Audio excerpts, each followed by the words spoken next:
하겠습니다.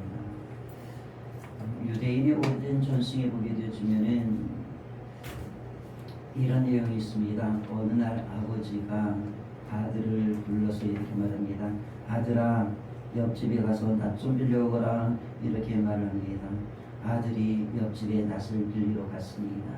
그 낫을 빌리러 갔던 아들이 와서 이렇게 말합니다. 아버지, 옆집에서 낫을 빌려주지 않아요? 이렇게 말을 합니다. 그리고 며칠 뒤에 옆집 아이가 낫을 빌리러 왔습니다. 아들이 말합니다. 아버지에게 말합니다. 아버지, 이웃집 아이가 옆집 아이가 낫을 빌려달래요. 이렇게 말을 합니다. 그래서 아버지가 이렇게 말하죠. 그래, 기쁨으로 낫을 빌려주거라. 이렇게 말을 합니다. 그래서 아들이 또다시 이렇게 말합니다. 아버지, 그런 법이 어디 있습니까? 며칠 전에 낫을 빌리러 갔을 때에 옆집에서 빌려주지 않았는데 왜 우리가 낫을 빌려줘야 합니까? 라고 이렇게 아버지에게 말합니다. 그때 아버지가 세 가지를 얘기했다고 합니다. 아들아, 그 집에서 우리에게 낫을 빌려주지 않았기 때문에 우리도 낫을 빌려주지 않는 것은 복수다. 너희 집에서 낫을 빌려주지 않았지만 우리는 빌려준다고 말하면서 잘잘못을 하나하나 따지면서 빌려주면 그것은 증오다. 이렇게 말을 했습니다. 그러나 그 집에서 낫을 빌려주지 않았다 할지라도 그것을 다 잊어버리고 기쁨으로 낫을 빌려주면 그것은 긍휼이다. 이렇게 말을 했습니다. 그리고 아버지가 그 아들에게 이렇게 말했습니다. 아들아, 너는 이 세상을 복수로 살아갈 것인가? 아니면 증오로 살아갈래? 아니면 긍휼로 살아갈래? 라고 묻습니다. 하나님은 오늘을 사는 그리스도인들에게, 여기에 나와 있는 우리에게 이와 같은 질문을 던지고 있습니다. 당신은 복수로 살아갈 것입니까? 아니면 증오로 살아갈 것입니까? 아니면 긍휼로 살아갈 것입니까? 라는 질문을 우리에게 던지고 있습니다. 여러분, 우리가 사는 세상이 어떤 세상입니까? 복수로 살아가는 세상입니다. 증오로 살아가는 세상입니다. 그리고 무자비와 그리고 잔인할 정도로 철저히 짓밟으며 살아가는 세상입니다. 이 눈에는 눈입니다. 철저하게. 그러나 이것도 부족합니다. 오른뺨을 때리거든 왼뺨을 돌려대라고 말씀하셨는데 오른뺨을 때리면 우리가 어떻게 해야 합니까? 오른뺨, 왼뺨 다 때려야 합니다. 한 대 맞으면 10대를 때려야 되는 직성이 풀리는 세상을 살아가고 있습니다. 그래야 나를 지킬 수 있고 그리고 나를 세울 수 있고 행복할 수 있다라고 생각을 하고 있습니다. 그래서 우리 사회는 언제부터인가 부모가 자녀들에게 긍휼의 삶을 가르치지 않습니다. 자비, 간용을 교육시키지 않습니다. 대신에 무자비와 무간용과 그리고 철저한 응집을 자녀들에게 교육하는 시대를 살아가고 있습니다. 주님은 이런 시대를 향하여서 이렇게 말씀하고 있습니다. 긍휼히 여기는 자는 복이 있나니 그들이 긍휼히 여김을 받을 것이다 라고 말을 하고 있습니다. 세상은 무자비나 폭력이나 무력으로 건설해가는 것이 아니라 천국은 온유로 세워나가는 것이고 그리고 공의와 긍휼로 건설하고 넓혀나가는 것이라고 말씀하시고 있는 것입니다.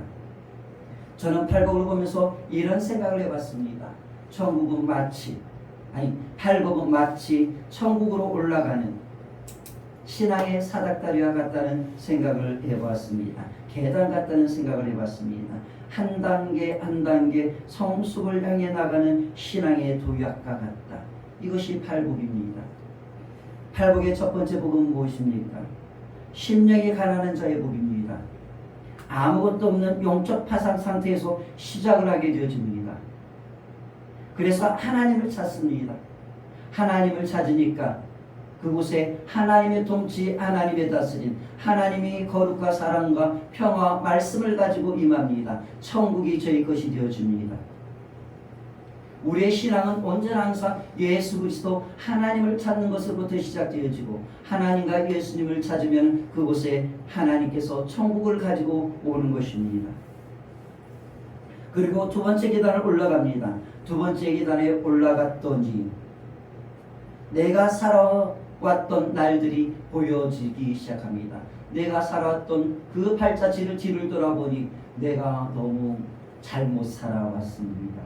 나는 죄인된 삶을 살아왔다는 것을 하나님 앞에서 발견하게 되어집니다. 그래서 그 죄 때문에 하나님 앞에서 외통하며 눈물을 흘립니다. 나는 죄인입니다라고 외통하며 눈물을 흘립니다. 그때 하나님께서 우리에게 찾아와 이렇게 말씀하십니다. 괜찮아. 내가 내 아들 예수의 십자가의 보혈의 피로 너의 모든 죄를 깨끗이 씻겨 주었어라고 위로의 말씀을 보내주십니다. 그때 우리는 한 번 더 옵니다. 주님 감사합니다. 내 모든 죄와 어물을 사해 주셨으니 감사합니다라고 감사의 애통으로 하나님 앞에 다시 한번 나가게 되어집니다. 그리고 세 번째 계단으로 올라가게 되어집니다. 세 번째 계단은 온유의 계단입니다. 온유한 자는 복이 있나니라고 말씀합니다.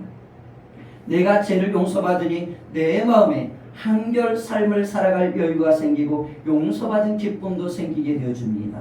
그래서 마음이 부드러워지고 하나님 앞에 더 부드러워집니다. 그래서 이렇게 결단합니다. 이제 내 힘으로 세상을 살아가지 않겠다. 하나님께서 주신 힘으로 하나님께 순종하며 하나님의 뜻을 이뤄가는 삶을 살아가야겠다라고 말을 합니다. 결단합니다. 그리고 하나님이 주신 힘을 가지고 네 번째 계단으로 올라갑니다. 네 번째 계단은 어떤 계단입니까? 의에 줄이고 목마른 자는 복이 있나니의 계단입니다. 하나님을 바라보니까 하나님이 너무너무 공의로운 분이고 의로운 분이십니다. 그래서 나는 어떻게 하면 하나님의 의로움을 이루어갈 수 있을 것인가를 고민하게 되어집니다. 그래서 의에 줄인 자가 되어집니다. 이제 나도 의를 위해서 살겠다라는 결단하고 의를 찾습니다. 그래서 의를 행하기 시작을 합니다. 그렇게 네 번째 계단을 넘어 다섯 번째 계단을 올랐습니다. 자, 다섯 번째 계단이 어떤 계단입니까? 긍휼의 계단입니다. 긍휼히 여기는 자는 복이 있나니 그들이 긍휼히 여김을 받을 것이옵니다. 저는 왜 주님께서 이 긍휼을 의에 줄이고 목마른 자의 복 뒤에 배치시켰을까를 한번 고민해 보았습니다. 왜 예수님은 긍휼을 의에 줄인 자들의 복 뒤에 배치시키셨을까요? 예수님의 시대에 의에 집착했던 사람들이 있었습니다. 누구입니까? 바리새인들이죠. 바리새인들은 옳고 그름, 무엇이 이 땅에서 의로운가에 대해서 평생을 매달리며 살아온 사람들이었습니다. 여러분, 의에 매달리는 것 얼마나 좋은 일입니까? 가치 있는 일입니까? 하나님은 공의로우신 분이기 때문에 우리가 공의를 위해서 살아간다는 것은 매우 값진 일입니다. 가치 있는 일입니다. 그런데 이 바리새인들이 의에 너무 집착하다 보니까 의에 매달리다 보니까 놓친 것이 한 가지 있었습니다. 그게 무엇이었을까요? 긍휼과 자비입니다. 그렇습니다. 우리가 너무 공의에만 집착하면 하나님의 성품인 긍휼, 사랑을 잃어버리게 돼요. 우리가 하나님을 바라보며 사는 것이 참 좋은 일이지만 우리가 하나님에게만 시선을 너무 집중하게 되어지면 사람을 향하여 시선을 돌릴 여유를 잃어버리는 경우가 있습니다. 그런 그리스도인들이 있습니다. 그래서 의를 추구하며 살아가는 우리들에게 주님은 이렇게 말씀하고 있습니다. 의에 너무 집착해서 긍휼을 잃지 마라. 의의 삶을 살아가기는 해야 하지만은 그렇다고 해서 사랑과 자비를 잃어버려서는 안 된다. 이렇게 말하고 있는 것입니다. 공의와 긍휼은 함께 가는 것이다라고 말하고 있는 것입니다.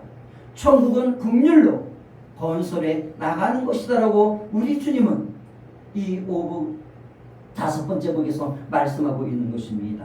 여러분, 공의도 하나님의 성품이고 긍휼도 하나님의 성품이에요. 그런데 만일 하나님께서 우리에게 공의만 가지고 왔다고 한다면 오늘 우리는 어떤 모습으로 하나님 앞에 서 있을까요? 하나님이 너무 무섭고 상박하고 엄격하고 숨통이 막힐 것입니다. 질식할 것 같은 가정, 질식할 것 같은 교회가 되어질 것입니다. 그렇지 않겠습니까? 여러분, 하나님께서 여러분들에게 공의의 잣대, 율법의 잣대만 가지고 들이댄다고 하신다고 한다면 얼마나 숨통이 막히겠습니까? 신앙생활이 즐거움이 없습니다. 숨 막힐 것 같은 교회의 삭막한 세상이 되어지는 것입니다. 그러나 의의 하나님은 우리에게 긍휼로 다가오십니다. 그래서 긍휼로, 하나님의 베푸신 그 긍휼로 인해서 우리의 막혔던 숨통이 트여지고, 그리고 살만 나는 세상, 즐겁고 행복한 신앙생활을 할 수 있게 되어지는 것입니다. 사랑하는 성도 여러분, 주님은 우리에게 긍휼로 다가와서 신앙은 살만 나고 즐겁고 행복한 것이라고 말씀하고 있는 것입니다. 여러분이 삶을 살아가면서 공의를 지향한다고 한다면 매우 잘하는 것입니다. 그런데 그 공의에 긍휼을 덧입힌다고 한다면 더 잘하는 것입니다. 더 잘 사는 것입니다. 그래서 성경은 골로새 3장 14절에서 이렇게 말씀하시죠. 이 모든 것 위에 사랑을 더하라. 이는 온전하게 매는 띠니라 라고 말씀하고 있는 것입니다. 그렇다고 한다면 긍휼은 무엇일까요? 긍휼은 헬라어로 엘레오스입니다. 이것은 아주 중요한데, 마땅히 비참한 상태에 빠져 있는 사람을 불쌍히 여겨 돕는 것입니다. 여기서 중요한 단어가 있습니다. 마땅히입니다. 비참한 상태에 빠졌는데 그 비참한 상태에 빠진 이유가 마땅히 그럴 만한 이유가 있다라는 것입니다. 그 사람이 인생을 잘 살아와다가 비참한 상태에 빠진 것이 아니라 인생을 잘못 살아왔어요. 인생을 비참한 상태에 빠질 수밖에 없는 그런 삶을 살아왔어요. 그래서 비참한 상태에 빠진 사람을 불쌍히 여기는 것, 그리고 그를 돕는 것, 이것이 긍휼이라는 것입니다. 이 긍휼 앞에서 마땅이라는 말이 빠지면 안 되는 것입니다. 마땅입니다. 여러분, 우리가 인생 잘못 산 사람 만나게 되어집니다. 그리고 그 사람이 비참한 상태에 빠진 것을 우리가 발견하게 되어질 때가 있습니다.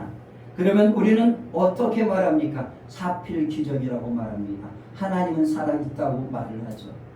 그리고 공의는 살아있어. 죗값 받았네. 이렇게 말을 합니다.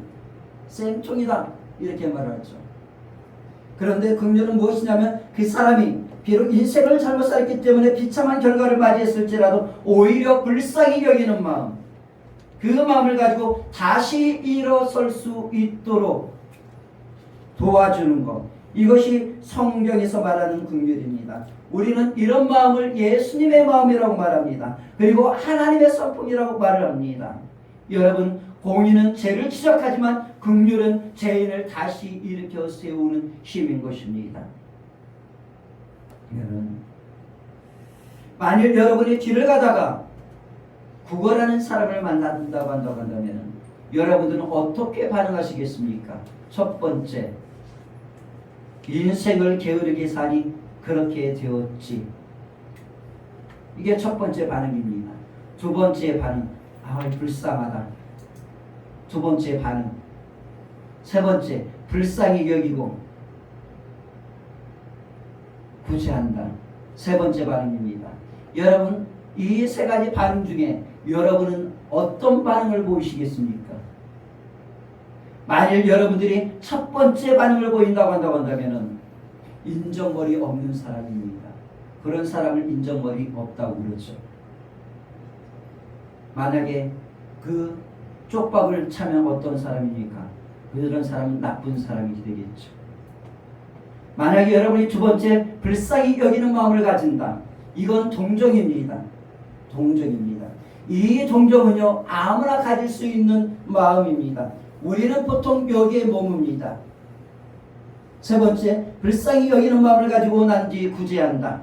이게 성경적 긍휼입니다. 이 긍휼은 그리스도인의 성품이고 하나님의 성품이기도 한 것입니다. 주님은 동정을 넘어서서 돕는 단계로 나아가기를 원하고 있습니다. 긍휼은 동정에서 끝이 나지 않습니다. 언어로 흐르고 손과 발로 나타납니다. 그래서 언어로 그 사람에게 용기를 주고 손과 발로 돕는 것입니다. 긍휼은 그리스도를 닮은 사람들만이 할 수 있는 수준이 높은 신앙의 단계인 것입니다. 우리가 하나님 안에서 살고자 한다고 한다면 우리가 하나님에게 구해야 할 것은 긍휼입니다. 하나님이 나를 긍휼히 여긴 것처럼 나도 나에게 잘못하는 이웃에게 긍휼을 베풀 수 있는 마음을 달라고 우리가 구해야 합니다. 우리는 긍휼을 원합니다. 그러나 기억하십시오. 우리는 이미 하나님으로부터 긍휼을 받은 사람들입니다. 그렇다고 한다면 이제 우리가 구해야 할 것은 긍휼히 여기는 삶을 살고 긍휼을 실천하는 천국 시민이 되어야 하는 것입니다. 다음으로 긍휼히 여기는 마음은 계속적으로 제가 말씀드렸던 것처럼 하나님의 성품이고 또한 예수님의 마음입니다. 에베소서 2장 4절에서 말씀하시기를 긍휼이 풍성하신 하나님이 우리를 사랑하신 그 큰 사랑을 인하여라고 말씀하고 있습니다. 자, 하나님이 긍휼에 풍성하다고 말씀하고 있습니다. 하나님의 아들이신 예수님이 그분이 세상에 오실 때에 하나님의 긍휼하심을 가지고 오셨습니다. 세상에 하나님의 성품이신 긍휼을 가지고 오신 예수님은 그 긍휼을 가지고 사람을 찾아가셨습니다. 사람 때문에 타는 목마름으로 괴로워하고 있는 사마리아 여인을 찾아가셨고요. 그리고 나면서부터 소경된 자를 찾아가셨습니다. 그리고 죄인의 대표인 마태를 찾아가셨습니다. 그리고 그들에게 긍휼을 베푸셨습니다. 바리새인들이 공의의 잣대로 사람들을 비판하고 정죄하고 있을 때 주님은 긍휼을 가지고 그들에게 찾아가셨어. 사랑의 언어와 긍휼의 언어로 그들에게 위로와 격려와 소망을 주셨던 것입니다. 그리고 십자가에서 피를 흘려 달려 돌아가셨던 것입니다. 그리고 말씀하십니다. 세상은 비판과 비난과 정죄로 살아가는 것이 아니라 긍휼로 살아가는 것이라고 말합니다. 그리고 공의를 가장한 정죄가 사람을 살리는 것이 아니라 긍휼히 여기는 삶이 죽어가는 한 사람을 세울 수 있는 진정한 힘이라고 말씀하고 있는 것입니다. 그리고 우리에게도 동일한 말씀을 하고 있습니다. 당신이 누군가를 죽음에서 건져내고자 한다고 한다면, 죄에서 건져내고자 한다면, 그 비참한 상태에서 건져내고자 한다고 한다면, 한 영혼을 살리고자 한다고 한다면 긍휼히 여기는 삶을 살아가라고 말하고 있는 것입니다. 여러분, 우리에게는 죽어가는 영혼을 살릴 만한 큰 힘은 없습니다. 우리의 힘은 아주 작고 미약합니다. 그러나 이 작은 힘이지만 이 작은 힘을 가지고 도우면 그 작은 힘 때문에 한 사람이 삶의 절망을 딛고 희망과 소망을 얻고 일어나는 것입니다. 비록 뛰어난 언변은 아닐지라도 하나님의 성품인 긍휼한 마음을 가지고 괜찮아요, 용기를 내세요, 힘내세요 라는 말 한마디가 사람을 살리는 위대한 언어가, 창조의 언어가 되어지는 것입니다. 여러분, 긍휼은 큰 힘으로부터 시작되지 않습니다. 작은 힘으로부터 시작되어집니다. 작은 사랑, 작은 도움, 작은 위로의 말 한마디로부터 시작합니다. 그러나 그 작은 긍휼에 하나님의 능력이 더해지면 한 사람의 영혼을 살리고 한 가정을 살리고 한 영혼을 천국으로 이끄는 위대한 역사가 일어나는 것입니다. 우리가 던지는 위로의 작은 말 한마디가 비록 작았지만은 그것에 하나님께서 창조의 언어를 더하시는 것입니다. 우리의 던지는 그 언어가 비록 나의 언어일지라도 하나님께서 그 언어 속에 창조의 언어를 더하시는 것입니다. 우리가 작은 힘으로 도우면 천지를 창조하신 그 하나님의 능력이 우리의 손길 속에 임하는 것입니다. 그래서 그곳에서 영혼을 살리는 놀라운 일이 일어나게 되어지는 것입니다. 여러분, 누군가를 불쌍히 여기는 마음은 결코 약한 게 아닙니다. 그것은 싸구려 감정도 아닙니다. 값싼 소비적 감정도 아닙니다. 긍휼히 여기는 마음은 하늘의 보물창고에 차곡차곡 쌓이는 하나님의 소품인 것입니다. 이 불쌍히 여기는 이 마음이 한 사람의 마음에 전달되어지면 그 마음이 상처를 치유하고 소망을 얻게 하고 살아갈 용기를 얻게 하고 다시 일어서게 하는 예수님의 마음으로 그들에게 전달되어 주는 것입니다. 여러분, 긍휼은 사람을 살리는 위대한 천국 시민의 언어인 것입니다. 보십시오. 우리 다 같이 에베소서 2장 4절 2장 5절의 말씀을 읽도록 하겠습니다. 같이 읽어보도록 하겠습니다. 긍휼이 풍성하신 하나님이 우리를 사랑하신 그 큰 사랑을 인하여 홀로 죽은 우리를 그리스도와 함께 살리셨고 너희는 은혜로 구원을 받은 것이라. 여러분, 하나님의 그 긍휼이 가져온 결과가 있습니다. 그건 사랑입니다. 근데 그 사랑이 작은 사랑이 아니라 어떤 사랑? 큰 사랑이라고 말하고 있습니다. 여기서 말씀하시는 큰 사랑이란 예수 그리스도의 십자가의 사랑을 말씀하시는 것이죠. 이 예수 그리스도의 십자가의 사건이 가져온 결과가 무엇입니까? 살리셨고입니다. 살리셨고. 이게 중요합니다. 긍휼의 결과는 무엇입니까? 사랑이라는 과정을 거쳐서 살림으로 결론이 이어지는 것입니다. 그렇습니다. 긍휼은요, 나를 살립니다. 그리고 이 긍휼은 그를 살립니다. 긍휼은 우리 모두를 살리는 것입니다. 긍휼은 가정을 살리고 자녀를 살리고 남편을 살리고 그리고 교회를 살리는 것입니다. 여러분, 교회가 공의만 있으면 삭막하지만 긍휼이 있으면 살림의 역사가 일어나는 것입니다. 이게 긍휼의 힘인 것입니다.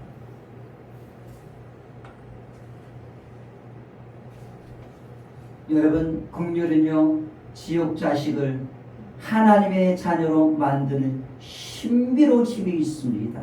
에베소서 2장 3절에서 말씀하시기를 본질상 너희가 진노의 자녀였다라고 말하고 있습니다. 그러나 에베소서 2장 4절에 말씀하시기를 그 큰 사랑으로, 긍휼에 풍성하신 사랑이 그 큰 사랑으로 인하여 너희가 그리스도와 함께 살아났다고 말하고 있는 것입니다. 여러분, 긍휼은요, 지옥 자식을 하나님의 자녀로 만드는 힘인 것입니다. 우리 다 같이 한번 해보겠습니다. 긍휼은 지옥 자식을 하나님의 자녀 만듭니다. 긍휼은 지옥 자식을 하나님의 자녀로 만듭니다. 그러면 우리가 어떻게 긍휼히 여기는 삶을 살아갈 수 있을까요? 요한복음 9장에 보게 되어지면은 나면서부터 소경된 자에 대한 이야기가 나오고 있습니다. 우리가 잘 알고 있는 실로암 연못에 가서 눈을 씻었던 그 소경에 대한 이야기입니다. 이 예수님께서 길을 가시다가 나면서부터 소경된 자를 보셨습니다. 여러분, 이 나면서 소경된 자의 삶이 얼마나 가련한 인생인지 모릅니다. 이 나면서부터 소경된 이 사람은요, 나면서부터 부모로부터 축복을 받으면서 태어나야 했지만 그 소경으로 태어나면서부터 부모의 근심거리, 걱정거리, 그리고 사람들 앞에서 야, 쟤는 뱃속에서 무슨 죄를 지었대 라는 소리를 들었습니다. 야, 너는 도대체 무슨 죄를 지었길래 소경으로 태어났어? 주변에서 이렇게 말을 하는 겁니다. 여러분, 생각해 보십시오. 이 나면서부터 소경된 자가 뱃속에서부터 무슨 죄를 지었겠습니까? 그런데 주변에 있는 사람들은 네 죄 때문에 네가 그렇게 태어난 거야, 이렇게 말을 하고 있습니다. 그것이 상처가 되어졌습니다. 이 사람은요 평생 동안 죄인이라는 낙인이 찍혀 살았던 사람입니다. 주홍 글씨 죄인이라는 꼬리표가 따라다녔습니다. 그래서 너무 이런 말을 듣다 보니까 체념하면서 살아가는 인생이 되어졌습니다. 그래 다 내 죄다 다 내 죄. 그런 말을 많이 들으면 다 어떻게 말합니까? 그래 다 내 죄야 내 죄. 그 죄를 당하고 있는 그 비참함의 원인을 자기라고 생각합니다. 자기 때문이라고 생각을 합니다. 그런데 그게 아니잖아요. 내가 잘못해서 그런 경우 당한 거 아니잖아요. 이 사람이 죄를 지어서 소경으로 태어난 거 아니잖아요. 그런데 세상이 너무 그렇게 말하다 보니까 내 죄 때문이라고 생각하는 게 인생입니다. 그래서 이 소경이 체념하면서 결국 어떤 인생을 살아갑니까? 구걸하는 인생을 살아가게 되십니다. 구걸을 받으면서 이 사람이 좋은 소리를 들었겠습니까? 지나다니는 사람들이 동전아니 던져주면서 너는 도대체 무슨 죄를 지었길래 나면서부터 소경이 되었는지 이런 말 하면서 던져주지 않았을까요? 얼마나 비참한 인생이었습니까? 그런 이 사람을 주님이 보십니다. 주님이 보시는데 주님의 눈에는 그 소경이 살아왔던 그 삶이 영화의 필름처럼 쭉 지나갑니다. 그가 살아왔던 가련한 삶, 절망의 삶, 슬픔의 삶, 체념의 삶, 사람들로부터 따가운 시선을 받아오며 살아왔던 그 날들이 보입니다. 그래도 이 사람은 살고 싶었습니다. 그래도 이 사람은 인생을 포기하지 않았습니다. 비록 체념하며 절망하며 구걸하는 인생을 산다 할지라도 자신에게 주어진 삶을 그래도 살아갔습니다. 포기하지 않았습니다. 포기하지 않는 인생 속에 누가 찾아오십니까? 예수 그리스도가 찾아오십니다. 그리고 예수 그리스도께서 그를 바라보고 있습니다. 그런데 예수님께서 그 가련한 인생, 이 포기하지 않고 그래도 살겠다라고 발부치둥치는 그 인생을 사랑의 시선과 긍휼로 내 시선으로 바라보고 있는 그 시간에 제자들이 초를 뿌립니다. 뭐라고 말합니까? 예수님 선생이시여. 제자들이 말합니다. 선생이시여, 이 나면서부터 소경된 자가 아버지의 죄 때문입니까? 어머니의 죄 때문입니까? 아니면은 이 사람이 죄 때문입니까? 라고 초를 뿌립니다. 누가 그랬습니까? 제자들이 그랬습니다. 바리새인들이 아니라 제자들이 그랬습니다. 얼마나 부자비한 사람입니까? 이 제자들이. 이 맹인이 살아오면서 얼마나 고통 속에서 몸부림치면서 살아왔겠습니까? 태어나면서부터 이 사람은 좋은 소리를 들어본 적이 없습니다. 사람들에게 소망의 말을 들어본 적이 없었습니다. 괜찮다는 말을 들어본 적이 없었습니다. 오늘도 여전히 그런 소리를 듣고 있습니다. 네 죄 때문이야. 그런데 그때 주님의 음성이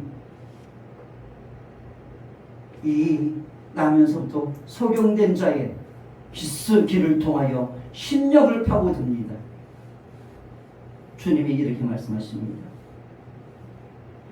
이 사람이 이렇게 된 것은 부모의 죄 때문도 아니고 이 사람의 죄 때문도 아니다. 이 사람이 인생을 잘못 살아서 이렇게 된 것도 아니다라고 말합니다. 그리고 이렇게 말씀하십니다. 하나님이 아시는 일을 나타내고자 하심이라고 말씀하고 있습니다. 죄 때문이 아니야. 인생을 잘못 살아서 그런 게 아니야. 하나님께서 이 사람을 통하여서 일하기 위하여서 이 사람은 하나님의 영광을 나타내기 위하여서 이 땅에 하나님이 보내신 존재라는 것입니다. 여러분 똑같은 상황이었습니다. 그러나 제자들은 죄를 보았습니다. 그러나 주님은 무엇을 보았습니까? 하나님의 뜻을 이루기 위함이다. 하나님께서 보내신 존재다. 하나님의 영광을 나타내실 존재다라고 말씀하고 있는 것입니다. 복된 존재라고 말하고 있는 것입니다. 난생 처음 들어본 소리였을 것입니다. 이 소리를 듣는 순간 이 남에서부터 소경된 자가 얼마나 기뻤겠습니까? 나는 죄인이 아니네. 내가 인생을 잘못 살아서 이렇게 된 게 아니라 하나님의 영광을 위하여서 보내진 존재라고 말씀하시는 그 예수님의 그 말씀 앞에서 얼마나 기뻐했겠습니까? 여러분의 인생은 그런 존재인 것입니다. 하나님의 영광을 위하여서 하나님께서 보내신 존재인 것입니다.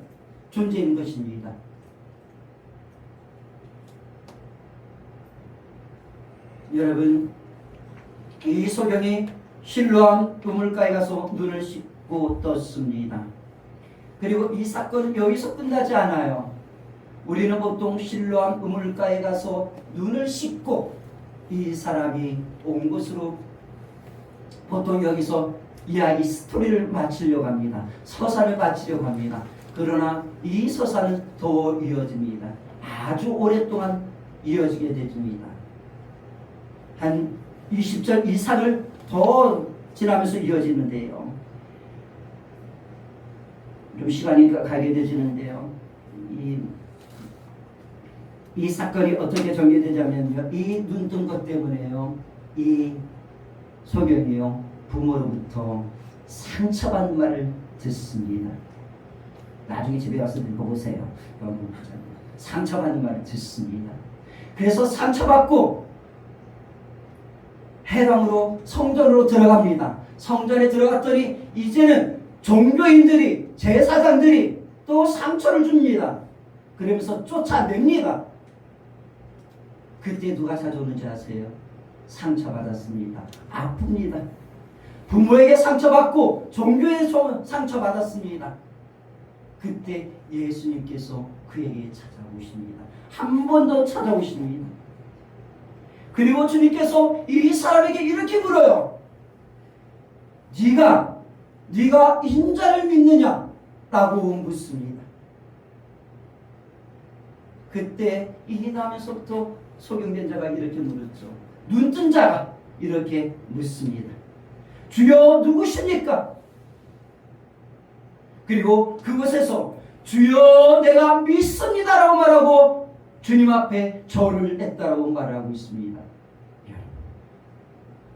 세상은 버리지만, 세상은 쫓아내지만 예수님은 다시 한번 찾아오십니다. 그리고 다시 한번 더 말씀하십니다. 네가 나를 믿느냐라고 말씀하시면서 구원의 언어를 보내시고 있는 것입니다. 긍휼로 다시 한번 만집니다. 그때 우리는 한 번 더 확실히 믿게 되어집니다. 한 번 더 하나님의 사랑이 얼마나 큰지를 알게 되어지는 것입니다.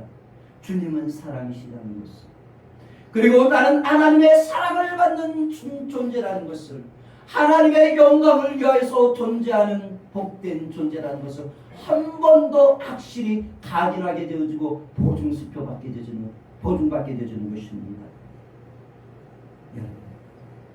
우리가 긍휼의 삶을 살기 위해서 필요한 것이 있습니다. 그것이 무엇입니까? 예수님처럼 저 사람도 하나님의 영광을 위하여 존재하는 사람이라는 마음을 가지고 그들을, 이웃들을 바라보는 것입니다. 여러분, 우리가 예수님의 시선을 가지고 세상을 살아가게 되어지면요, 우리들의 질문은 달라집니다. 사람을 보는 질문은 달라집니다. 여러분, 우리가 세상의 눈으로 세상을 바라보게 되어지면요, 사람을 바라보게 되어지면요, 저 사람은 죄 때문입니까를 질문하게 되어지지만요, 우리가 예수님의 제자 되어서 예수님의 시선으로 세상을 바라보고 사람을 바라보게 되어지면 이런 질문을 던지게 되어집니다. 어떻게 하면 저 사람을 구원에 이르게 할까? 어떻게 해야 저 사람을 살릴 수 있습니까? 라는 질문을 던지게 되어지는 것입니다. 그래서 주님의 시선으로 바라보며 사랑의 시선길로 걸어다니며 따스한 사랑의 언어를 던지게 되는 것입니다. 헬무트 틀리케 목사님이 쓰신 현실과 믿음 사이라는 책을 보게 되면 이런 내용이 하나 소개되어지고 있습니다. 어느 날 이 목사님이 한 가정에 신방을 갔습니다. 그 가정에 탕자가 있었어요. 이 탕자가 그 어머니를 수치와 슬픔 속에 빠뜨리며 속을 썩였다고 합니다.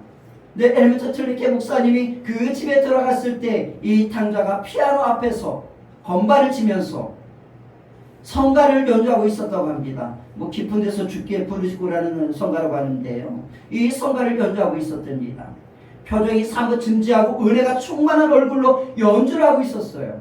그때 옆에서 이 탕자의 누나가 이렇게 말합니다. 목사님 속지 마세요. 이 손자예요. 이 손덩어리예요. 이렇게 말합니다.